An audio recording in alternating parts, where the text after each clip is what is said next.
Okay, तो Kirchhoff का संधि नियम, अब क्या है ये किरचॉफ का संधि नियम, हम ये देखने वाले हैं।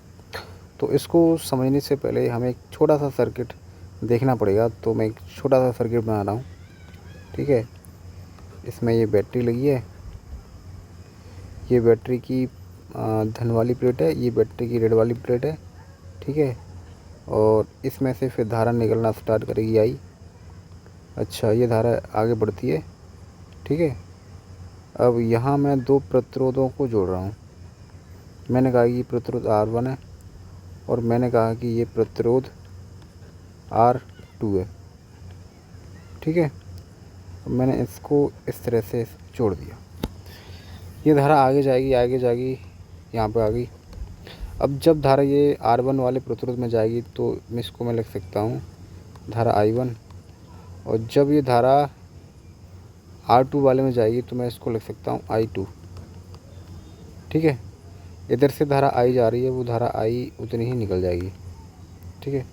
इसकी अगर थोड़ी सी बात करूँ मैं, तो मैं ये कह सकता हूँ कि इधर से जो धारा जा रही है हो सकता है कि वो 20 एम्पियर है, ठीक है।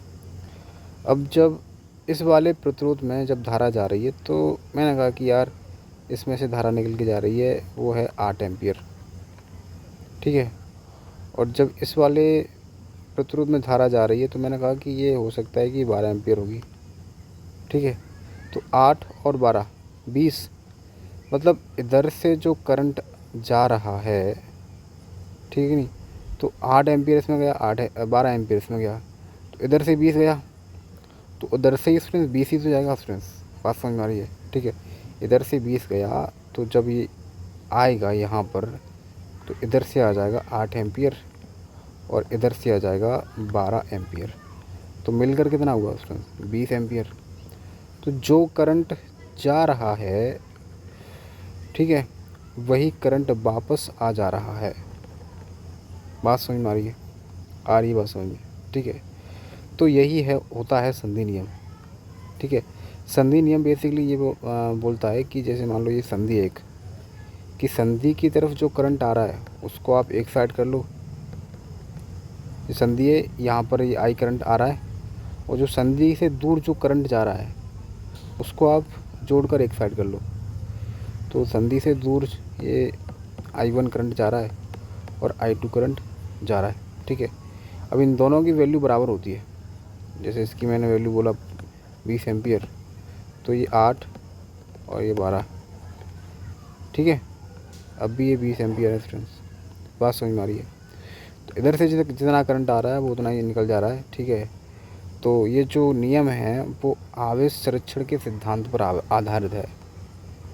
ये जो नियम है वो आवेश संरक्षण के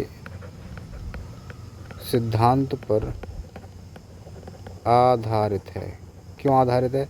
कि इधर से जो जा रहा है, मतलब बेसिकली करंट है, करंट की बात कर रहे हैं, तो करंट कब फ्लो होता है? इलेक्ट्रॉन के चलने से। तो इलेक्ट्रॉन तो आवेश है ना स्टूडेंट्स, इलेक्ट्रॉन क्या है? आवेश है, ठीक है। तो जितना आवेश जा रहा है वो उतना ही आवेश वापस आ जा रहा है, ठीक है। तो ये जो नियम है वो आवेश संरक्षण के सिद्धांत पर आधारित है, ठीक है। आप इसको देखें, इसमें क्या लिखा है?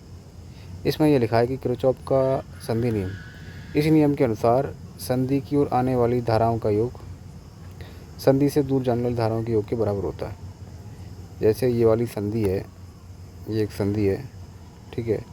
तो जो करंट आ रहा है उसको एक साइड कर लो जोड़कर, और जो करंट जा रहा है उसको जोड़कर दूसरी साइड कर दो, ठीक है। संधि है, I1 करंट आ रहा है, ठीक है, और I3 आ रहा है। तो I1 प्लस I3 बराबर करके कौन सा जा रहा है?